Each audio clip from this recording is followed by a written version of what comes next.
Hello दोस्तों, आज हम कुछ बहुत ही मोस्ट इम्पॉर्टेंट क्वेश्चन करेंगे जो कि आपके एग्ज़ाम पॉइंट ऑफ व्यू से बहुत ही इंपॉर्टेंट है और एग्ज़ाम में आने की इनकी संभावना बहुत ज़्यादा है दोस्तों।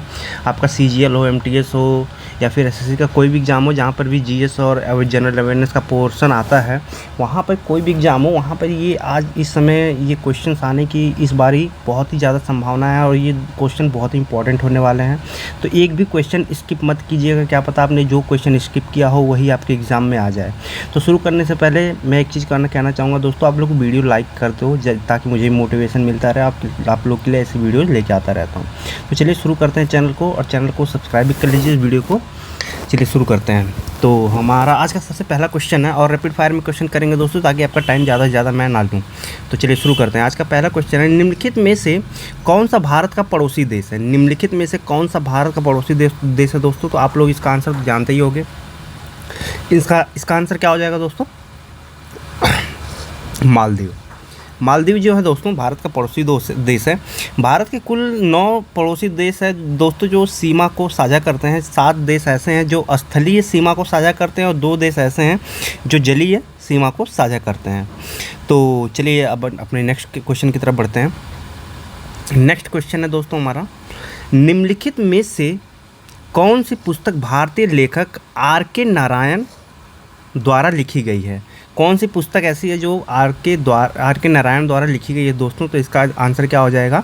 इसका आंसर हो जाएगा मालगुडी डेज। मालगुडी डेज जो है ये आर.के. नारायण द्वारा लिखी गई है दोस्तों। चलिए नेक्स्ट क्वेश्चन देखते हैं। चाय की खेती किस प्रकार की कृषि प्रणाली का उदाहरण है? चाय की खेती जो है दोस्तों किस प्रकार की कृषि का उदाहरण है दोस्तों? ये किस प्रकार की खेती से चाय की खेती जो होती है वो किस प्रकार की प्रणाली से होती है? तो इसका आंसर हमारा क्या से हो जाएगा? रोपण कृषि। रोपण कृषि द्वारा चाय की खेती की जाती है दोस्तों। रोपण कृषि द्वारा चाय की खेती की जाती है। रोपण कृषि द्वारा काजू, रबड़, केला, कपास की फसल की उगाई की जाती है। चलिए नेक्स्ट क्वेश्चन देखते हैं।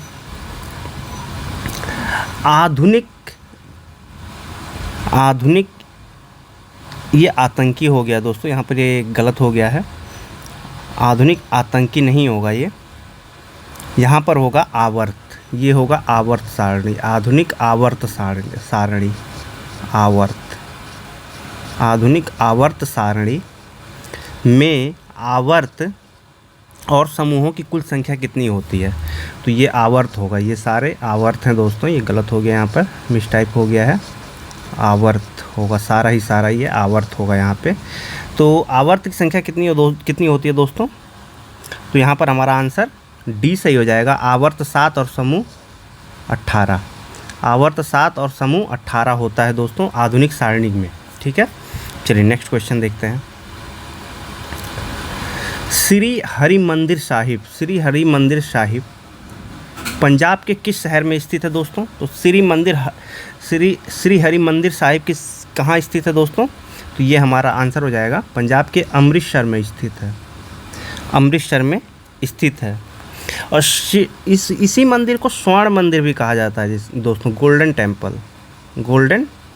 टेम्पल इसी को ही कहा जाता है। ठीक है, इसी को एक गोल्डन टेम्पल भी कहा जाता है। इसी को ही दरबार साहिब भी कहा जाता है। तो ये अमृतसर में स्थित है। चलिए नेक्स्ट क्वेश्चन देखते हैं। निम्नलिखित में से किसे उनके भांगड़ा संगीत के कारण भांगड़ा का राजकुमार कहा जाता है? तो किसको कहा जाता है दोस्तों? तो ये आंसर हमारा क्या हो जाएगा? सुखबीर सिंह को भांगड़ा का राजकुमार कहा जाता है। चलिए नेक्स्ट क्वेश्चन। आयुर्वेदिक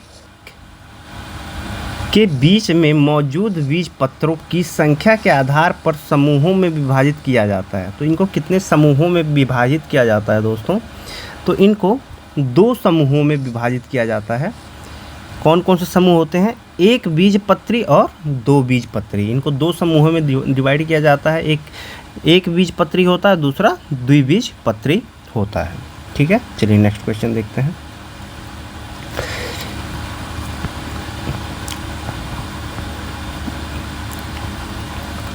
भारत ने अपना पहला अंतर्राष्ट्रीय क्रिकेट परिषद के 1 दिवसीय अंतर्राष्ट्रीय विश्व कप किस वर्ष जीता था? तो ये किस वर्ष जीता था दोस्तों? तो इसका आंसर हमारा कौन सा सही हो जाएगा? 1983 में पहली बार जीता था और दूसरी बार 2011 में। 1983 में पहली बार और दूसरी बार 2011 में जीता था। चलिए नेक्स्ट क्वेश्चन। अकबर के शासनकाल के दौरान मुगल कालीन की राजस्व प्रणाली को डैश कहा जाता था। तो क्या कहा जाता था दोस्तों? कौन सी प्रणाली कहा जाता था? इसका आंसर हो जाएगा जब्त या जब्ती। जब्त या जब्ती प्रणाली कहा जाता था। जब्त या जब्ती प्रणाली कहा जाता था। चलिए नेक्स्ट देखते हैं 10वां। भारत सरकार की प्रमुख योजना उजाला ने जनवरी 2022 में 7 वर्ष पूरे किए। इस योजना के तहत बिजली मंत्रालय ने क्या वितरित किया? डैश वितरित किए थे। क्या वितरित किया था दोस्तों इस योजना के तहत? तो इस योजना के तहत दोस्तों एलईडी बल्ब जो थे उसे वितरित किया गया था। इस योजना के तहत एलईडी बल्ब को वितरित किया गया था। चलिए नेक्स्ट देखते हैं। पेलाग्रा रोग निम्नलिखित में से किस विटामिन की कमी के चलते होता है? तो कौन सी विटामिन की कमी के चलते दोस्तों पेलाग्रा रोग होता है? तो ये होता है दोस्तों विटामिन B3।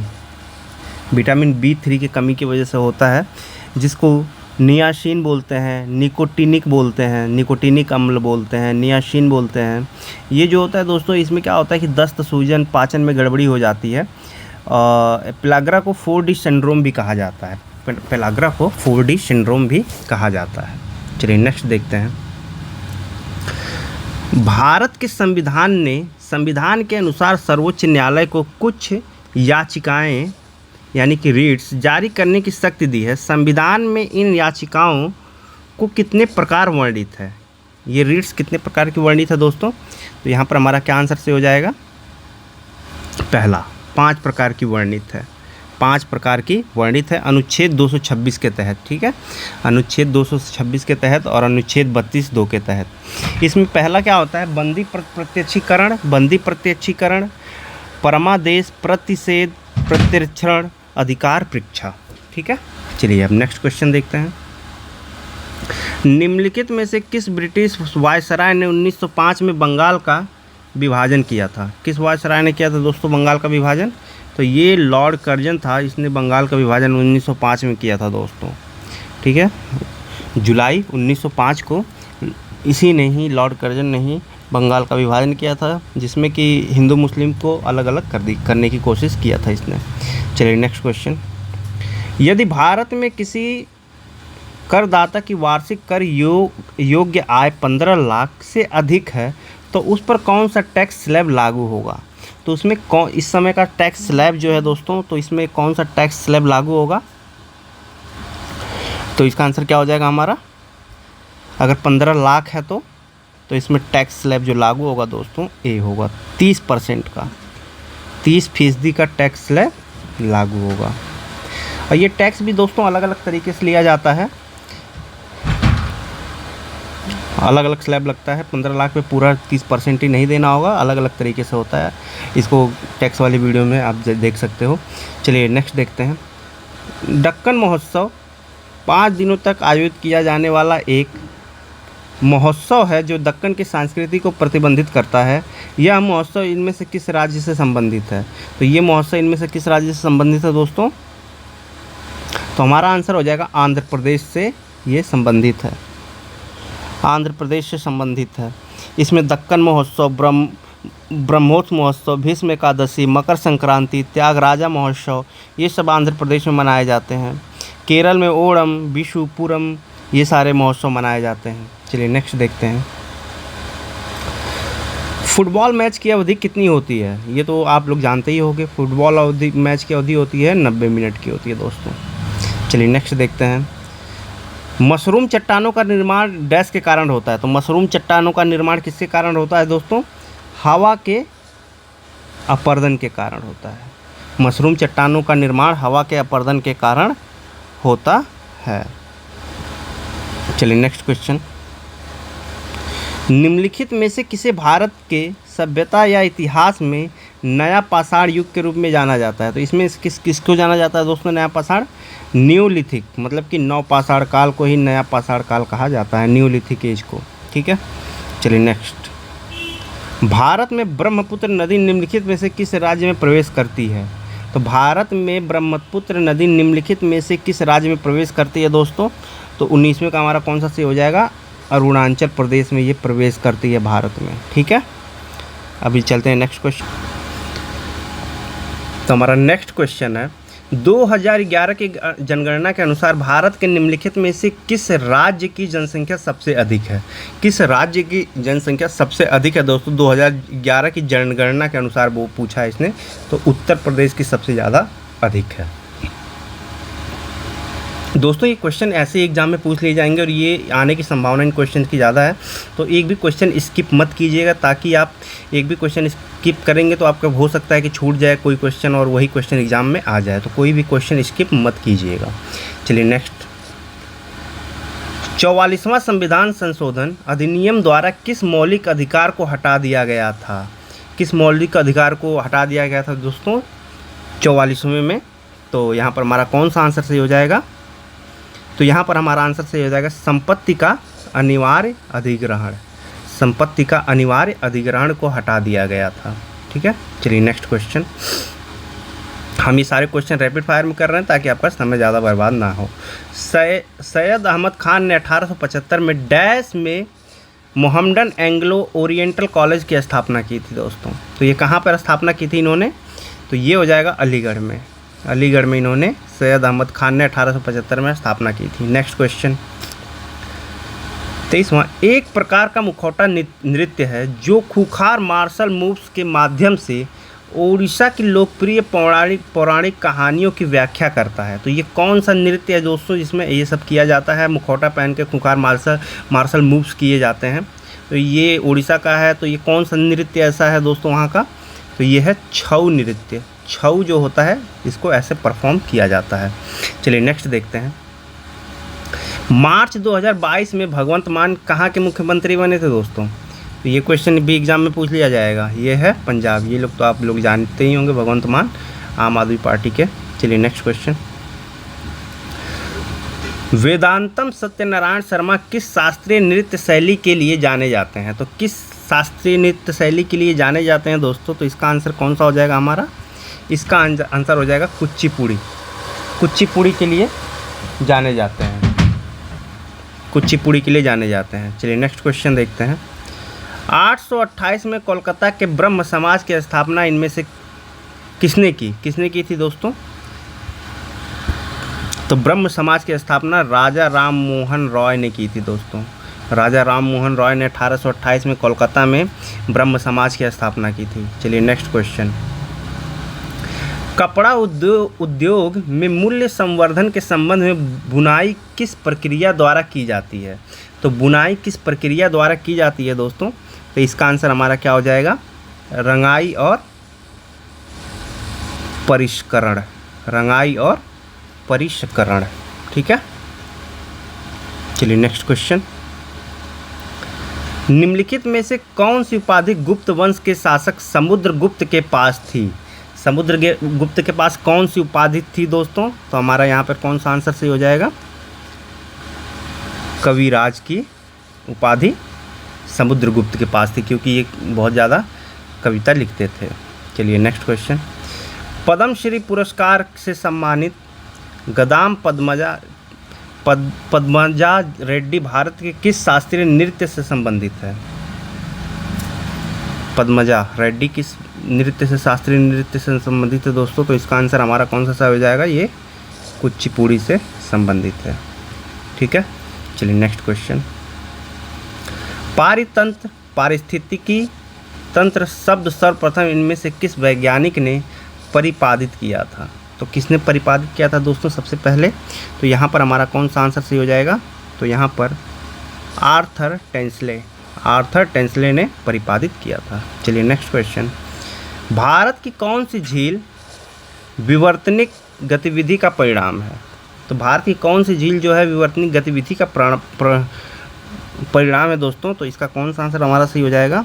ये है ए, ऊलर झील। ऊलर झील जो है ये विवर्तनिक गतिविधि का परिणाम है। चलिए नेक्स्ट क्वेश्चन देखते हैं। धामेक स्तूप भारत के सर्वाधिक प्रमुख बौद्ध संरचनाओं में से एक है, यह उत्तर प्रदेश के किस ज़िले में स्थित है? तो ये उत्तर प्रदेश के कौन से ज़िले में स्थित है दोस्तों? तो ये है वाराणसी ज़िले में। धामेक स्तूप जो है वाराणसी ज़िले में स्थित है। चलिए नेक्स्ट क्वेश्चन। सैयद वंश के ठीक बाद निम्नलिखित में से किस राजवंश ने दिल्ली पर शासन किया था दोस्तों? तो किस राजवंश ने किया था दिल्ली पर शासन? तो ये था लोधी वंश। सैयद वंश के ठीक बाद लोधी वंश ने शासन किया था। चलिए नेक्स्ट क्वेश्चन। किस भारतीय राज्य सरकार ने प्रोजेक्ट क्लैप नामक एक स्वच्छता अभियान शुरू किया है? तो किस भारतीय राज्य ने शुरू किया दोस्तों? तो यहाँ पर हमारा कौन सा आंसर सही हो जाएगा? ये हो जाएगा आंध्र प्रदेश ने शुरू किया है। आंध्र प्रदेश सरकार ने शुरू किया है वहाँ पे। चलिए नेक्स्ट क्वेश्चन। नुआखाई उत्सव भारत के किस राज्य में मनाया जाता है? तो नुआखाई उत्सव भारत के किस राज्य में मनाया जाता है दोस्तों? तो नुआखाई जो होता है वो ये मनाया जाता है उड़ीसा में। नुआखाई उत्सव भारत के उड़ीसा राज्य में मनाया जाता है। चलिए नेक्स्ट क्वेश्चन। भारतीय संविधान का अनुच्छेद 51 के बारे में सही क्या है? तो इसमें से क्या सही हो जाएगा हमारा दोस्तों? इसमें हो जाएगा अंतर्राष्ट्रीय शांति और सुरक्षा को बढ़ावा देते हैं।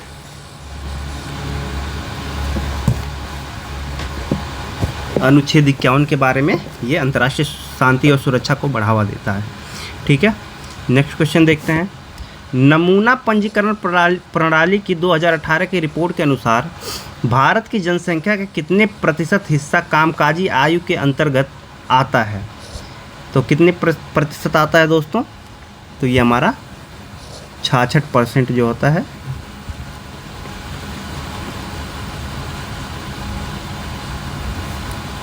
अनफिनिश्ड प्रसिद्ध भारतीय अभिनेत्री का एक संस्मरण है। तो ये कौन सा है दोस्तों? तो यहाँ पर हमारा आंसर क्या हो जाता है? प्रियंका चोपड़ा जोन्स। ठीक है, चलिए नेक्स्ट देखते हैं। चंद्रमा पृथ्वी का एक चक्कर लगभग कितने दिन में लगाता है? तो चंद्रमा पृथ्वी का चक्कर लगभग कितने दिन में लगाता है दोस्तों? तो ये लगभग 27 दिन में पूरा करता है। 27 दिन में पूरा करता है। फील्ड हॉकी के खेल में कितने खिलाड़ियों को प्रतिस्थापित करने की अनुमति होती है? कितने खिलाड़ियों को प्रतिस्थापित करने की अनुमति होती है दोस्तों? तो ये हो जाता है हमारा, इसमें कोई सीमा नहीं होती है। इसमें कोई सीमा नहीं होती है। चलिए नेक्स्ट क्वेश्चन। निम्नलिखित में से किस स्पर्धा में भारत ने ग्रीष्मकालीन ओलंपिक 2020 में कोई पदक नहीं जीता था? तो ये कौन सा था दोस्तों जिसमें भारत ने कोई पदक नहीं जीता था? तो ये था महिलाओं की, इसमें भारत ने कोई पदक नहीं जीता था। भारत के संविधान के किस अध्याय में संसद के अनुच्छेदों की चर्चा है? तो किस अध्याय में संसद के अनुच्छेदों की चर्चा है दोस्तों? तो ये हमारा कौन सा सही हो जाएगा? यहाँ पे ये हो जाएगा अध्याय 2। अध्याय 2 में अनुच्छेदों की चर्चा है। अनुच्छेद 2 में दोस्तों, अध्याय 2 में अनुच्छेद 79 से लेके 122 तक चर्चा की गई है इसमें। इसके कुल 5 अध्याय हैं। कार्यपालिका पहले पार्ट में देखेंगे अध्याय में, तो कार्यपालिका, राष्ट्रपति और उपराष्ट्रपति। दूसरे में संसद, राष्ट्रपति की विधायी शक्तियाँ, संघ क्या न्यायपालिका, भारत के नियंत्रक, महालेखा परीक्षक। ठीक है, ये सब चीज़ें हैं इसमें। चलिए नेक्स्ट देखते हैं। भारत के संविधान के अनुच्छेद 112 के अनुसार वार्षिक केंद्रीय बजट को कहा जाता है, क्या कहा जाता है दोस्तों? केंद्रीय बजट को, वार्षिक केंद्रीय बजट को क्या कहा जाता है? वार्षिक वित्तीय विवरण कहा जाता है। ठीक है, चलिए नेक्स्ट क्वेश्चन। पहली इंग्लिश फैक्ट्री हुगली नदी के तट पर स्थापित की गई थी। तो ये कब स्थापित की गई थी दोस्तों? तो ये स्थापित की गई थी 1661 में। 1651 में स्थापित की गई थी। 1651 में इसको स्थापित किया गया था। सल्फर का परमाणु क्रमांक कितना होता है? तो सल्फर का परमाणु क्रमांक कितना होता है दोस्तों? तो यहाँ पर हमारा आंसर सही हो जाता है 16। परमाणु क्रमांक इसका जो होता है वो 16 होता है। चलिए नेक्स्ट क्वेश्चन। ज़मीन में पानी रिसने की प्रक्रिया क्या कहलाती है? ज़मीन में जो पानी रिसता है, अंदर जाता है, उसको क्या कहा जाता है दोस्तों? तो उसको कहा जाता है इनफिल्ट्रेशन, घुसपैठ। इनफिल्ट्रेशन कहा जाता है, घुसपैठ कहा जाता है। चलिए नेक्स्ट। मई 2022 से भारत के मुख्य G20 सम्मेलन कौन होंगे? समन्वयक कौन होंगे दोस्तों? G20 समन्वयक कौन होंगे? तो इसका हमारा आंसर कौन सा सही हो जाता है? तो यहाँ पर हर्षवर्धन श्रृंगला होंगे। ठीक है। झावेरी बहनें इनमें से किस शास्त्रीय नृत्य शैली के लिए प्रसिद्ध हैं? तो झावेरी बहनें किसके लिए प्रसिद्ध है दोस्तों? झावेरी बहनें जो हैं वो मणिपुरी के लिए नृत्य के लिए प्रसिद्ध हैं। चलिए नेक्स्ट। पंडित रविशंकर का नाम किस संगीत वाद्य यंत्र से जुड़ा है? पंडित रविशंकर का नाम किस संगीत वाद्य यंत्र से जुड़ा है दोस्तों? तो ये है सितार से जुड़ा है। भारत के पड़ोसी देश अफगानिस्तान की राजधानी क्या है? तो भारत के पड़ोसी देश अफगानिस्तान की राजधानी दोस्तों काबुल है। तो ये कुछ इंपॉर्टेंट क्वेश्चन है दोस्तों जो एग्ज़ाम में आपके डायरेक्ट ही पूछे जाने की संभावना है। और अगर आपको ये क्वेश्चन अच्छे लगे हों तो वीडियो को लाइक और चैनल को सब्सक्राइब ज़रूर कर लीजिए ताकि आपको ये वीडियो मिलते रहें। तब तक के लिए धन्यवाद।